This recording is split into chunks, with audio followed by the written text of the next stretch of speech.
Good morning, good morning. It's a little earlier here than normal. I've got my yoga practice at 6 a.m.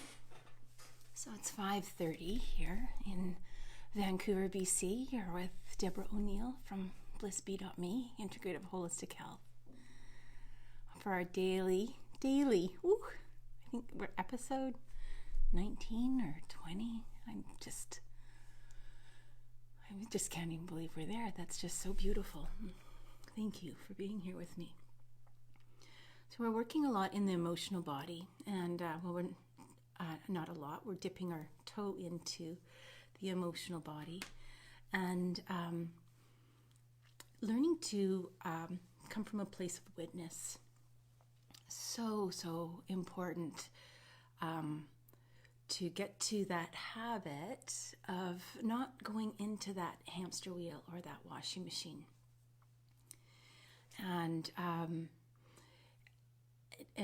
really paying attention to the body. And in order to do that, we need to increase our awareness, which is really another word for consciousness.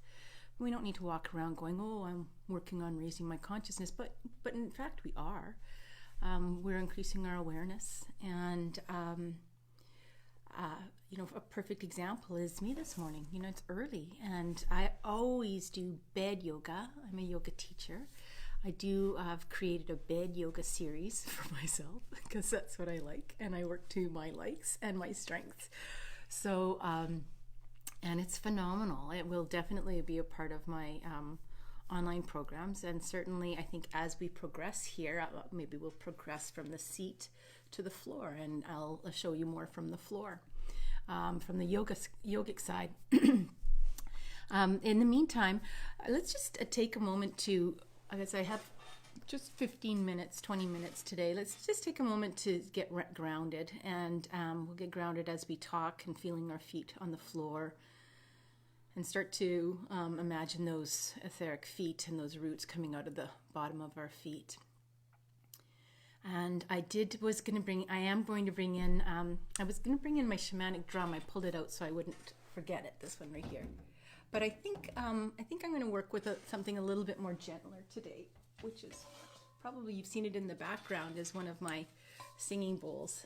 It's quite big, as you can see. It can fit right over my head. It's a bigger one. And I packed this back all the way from South India, and I had the pleasure of being with one of the healers in India that gave me the background on this ancient bowl. So we'll work with this today, because I did a little practice for you yesterday, and I was really surprised at the sound that came out. I wish I would have recorded it, but some things, I guess, are just sacred for me or for you for that moment in time, and not everything needs to be shared. So just go into the body, feel the feet on the floor, start to move those etheric feet, those roots down to the center core of the earth. Just let it drop.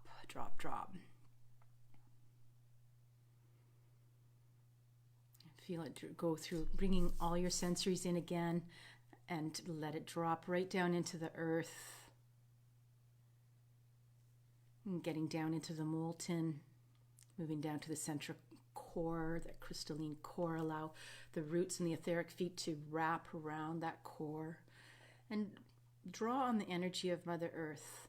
Thank her in gratitude for sharing this beautiful energy with you this morning, and allow that energy, sometimes seen as a red energy, coming up that etheric line, those tree roots that you have sent down to that central core, and coming into the ankles and the calves and into the legs. Feeling it flow up the body and into the hips, and up through the lower torso, into the shoulders and the hands, up into the head, and then out the top of the head. And sitting in that sensation of the rhythm of Mother Earth, those beautiful hertz that run about 7 to 25 hertz. This weekend, based on the weekend, it is an Easter weekend this weekend, and the earth resonance has been measured to be about 80% or 80 hertz on a day, on this weekend, based on the love and the celebration. It'll be interesting to see what it gets measured at this weekend with the isolation and the difference in the environments of so many in the world. Now bring that centering in, take it up to the top of our head, take a direct fine line to divine, source, creator, universe, higher self, and open that up. I like to bring my hands up and then I open up my hands like a funnel to receive and allow that to come into the top of the crown and allow it to wash this golden white light through our body.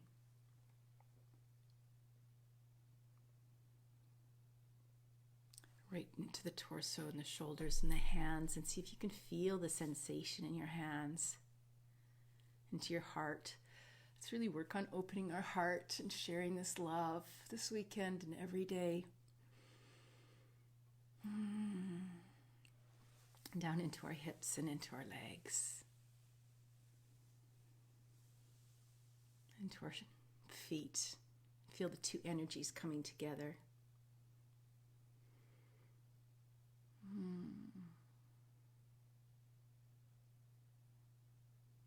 This is the part where I get sort of washed into my own space and can totally lose track of time. There was a time when I would meditate for an hour, and I had to set a clock because I was like, I would get on a timer, I would go past it, and I term it just pure deliciousness, and sometimes I find it more nourishing than food. Alrighty, let's take a walk in the body. Now, often with my clients, what I do is from this place, I ask them just to go for a walk in the body, allow themselves to step back into the body and have that internal communication and reinforce that internal intelligence. And I just ask the body what wants to be healed at this time. So I invite you to ask your body, in this moment in time that I'm electing to share with the body, what is it that's calling to me? What needs my attention right now, right here and now?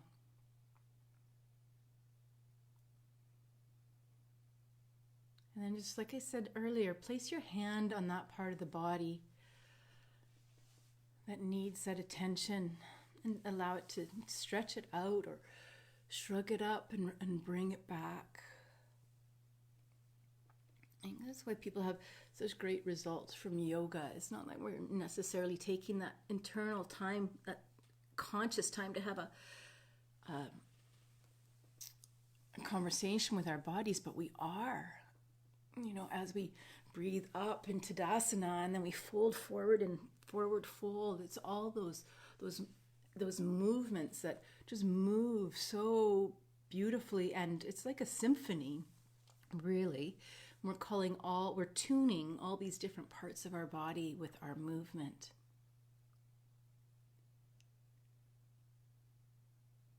If you have one particular area that's called to you, that's requested assistance right now, then put your hands wherever that might be. My shoulders are a little tight this morning. We're going to go into a lot of twists and bandhas and stuff, so I'm really going to focus on them right now.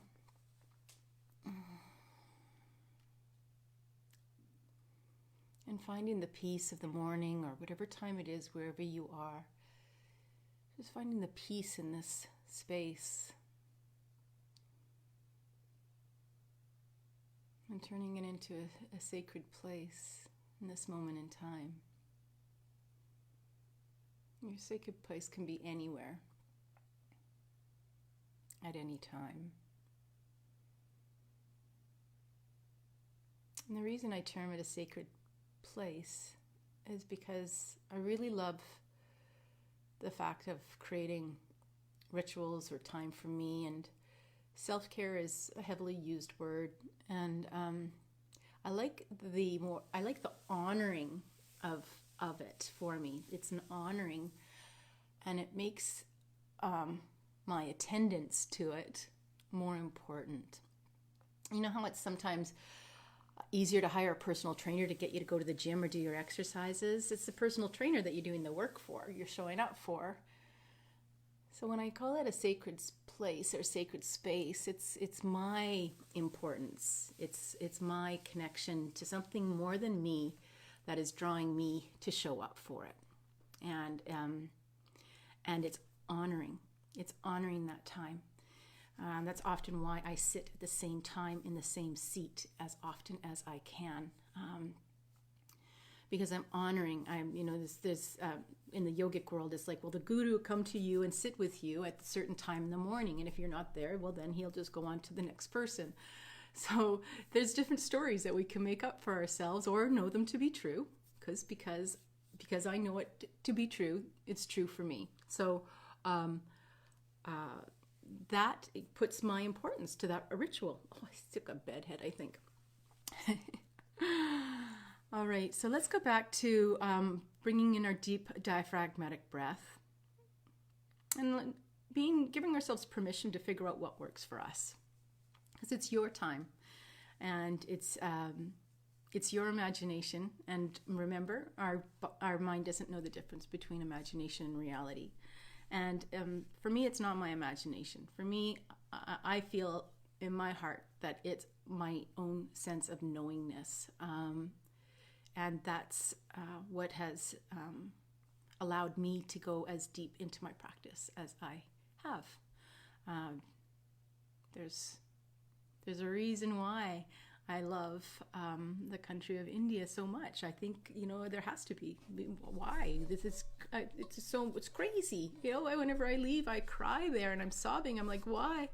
Why do I love this crazy chaoticness so much? I have this dream to go back in the monsoon season just so I can see all the vegetation and the trees without all the emissions all over them, and bask in the glory of their ability to live in such an environment and get nourished by the monsoon rains. So the singing bowl, it's so precious to me. I'm going to take us into the meditation. You're going to take yourself into the meditation and start to breathe into the lower diaphragmatic breath. You can go into that 4-pointed breath, that full yogic breath, which is 1, 2, 3, 4, 4, 3, 2, 1. Call in your mantra. So hum. Inhale so. Exhale hum. And be in silence as we listen to the bowl. Now in India, you would normally hold this bowl in your left hand and have it sing engage it in our practice with the right hand. But for today, I'm going to hold it in my right hand because I am left-handed, and it allows me to have greater success with you this morning, which is good for me and you. So come into your deep diaphragmatic breath.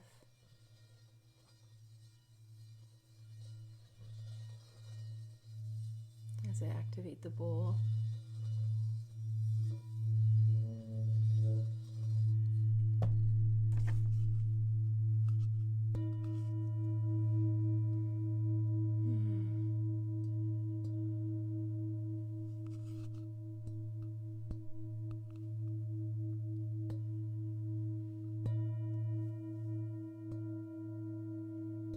We'll take a nice deep breath in.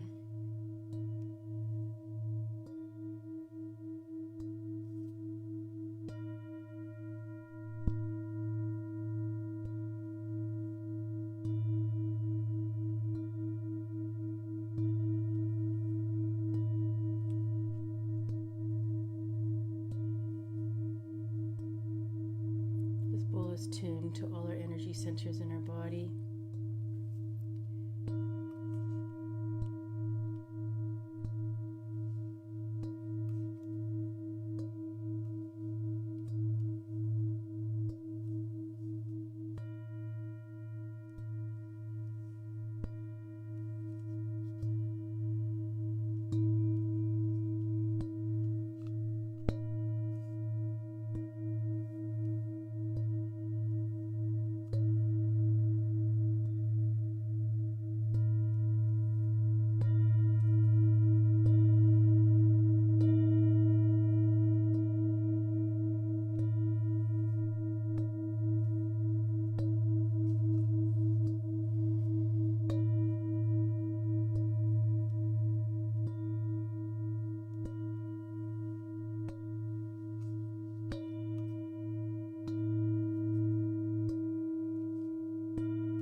I really hope that you could hear that.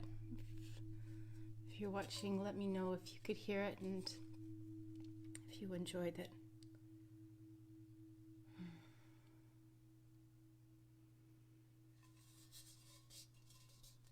It's just beautiful. It's a beautiful, beautiful bowl with all the etchings around it. Absolutely beautiful. Thank you for sharing with us this morning. So honored to have this bowl.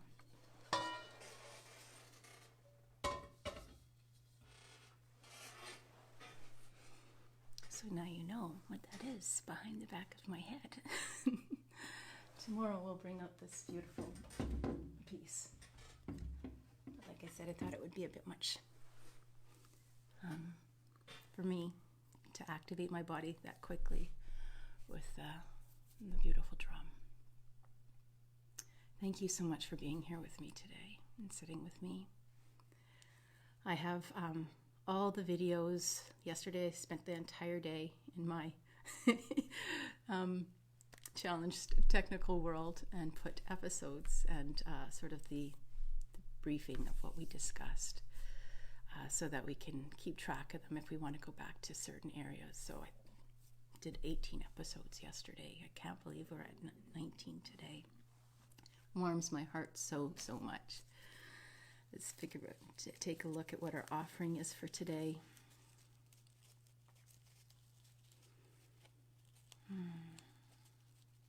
I was going to put the cards in the bowl as I played the bowl, and the resonance wasn't the same, so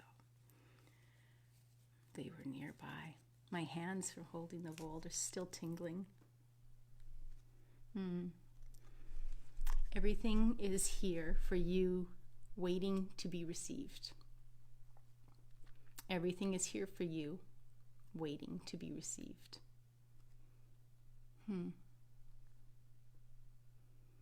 think that comes back to that time when we're discussing we need to ask and the importance of consent. So to give the body permission to heal, to ask the universe or that place of that divine alignment or source alignment, to use those places to ask. There's another saying that's out there, let go and let God. But in order to do that, you need to give consent to receive. If you believe in spirit guides or spirit helpers or people that have passed that are sort of looking over us, that's not possible. It's universal law. They can't send to us and for us to receive if we don't give consent. So with that, know that there is a whole wealth of wisdom and knowledge and love and guidance and support entirely with us. We're not alone. Even in all this isolation, we're not alone. Oh goodness, going right into my practice. Can you tell? I'm ready to sing my kirtan and chant my chants, Sanskrit chants, and do my practice and honor my space and my place and my heart and all those helpers that are with me. So, thank you for being with me. And with that, I send you my love. Namaste.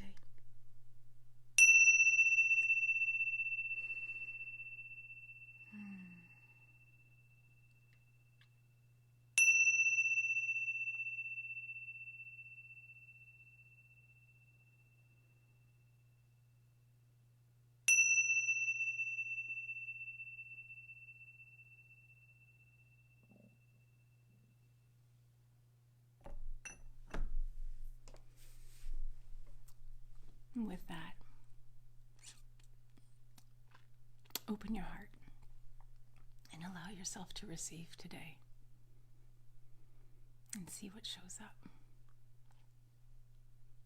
Make it a magical day.